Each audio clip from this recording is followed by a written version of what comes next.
the second kind of section to our renal systems review. So here we're going to be mainly talking about pathology, pathophys, and then from some farm towards the end. All right, we're going to kind of intertwine everything together, kind of see a couple of vignettes how they play out, and that would be super helpful. Okay.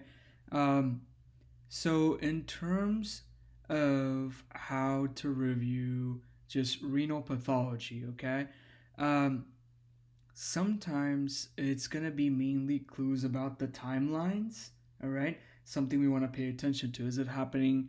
Is a certain infection or pathology happening for a couple of days versus a couple of weeks, okay?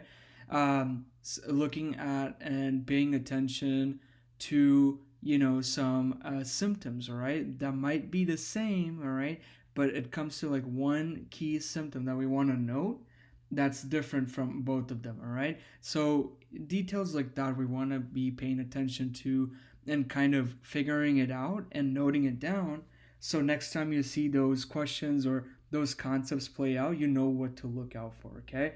um, Labs are a very big deal in renal pathology. Okay, so especially looking at your creatine levels, or right, maybe whether it be for chronic kidney failure and stuff like that. Knowing the values for pre-renal, intrarenal, and post-renal azotemia. Okay, what are some different functions? All right, what are some different pathologies associated with each of those guys, and how do they present? Okay, and stuff like that we want to be paying attention to. A lot of students think, okay, renal physio can be forgotten when we get to renal pathology, okay?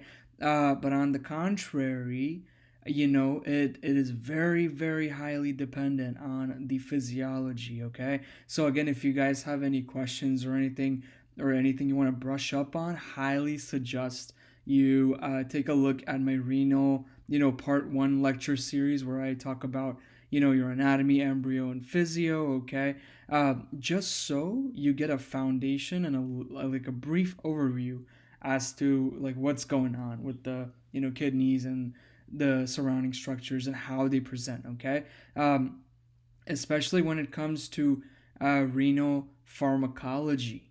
Okay, you want to know what are the different parts and transporters in your your in the whole like renal tubules, like what's happening in the DCT, PCT, different pathologies associated with that.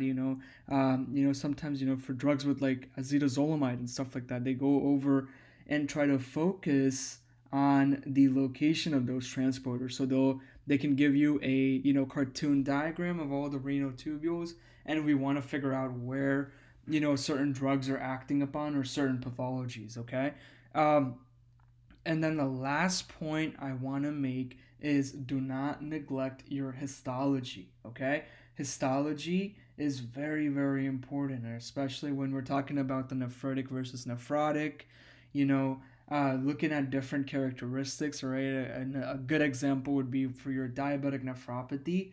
With the sclerosis. Okay, those nodules, the nodule sclerosis, stuff like that. What to look for, how do they present. Okay, so first we want to pick up on the clues and then go back to the histology, confirm that it's diabetic nephros, like a kidney related problem, and then we want to look at the answer choices. All right, and also descriptors, all right, of what the histology is showing us. That's another kind of way that they go for as well. Okay, we're going to be talking about all of this in this section, so stay tuned.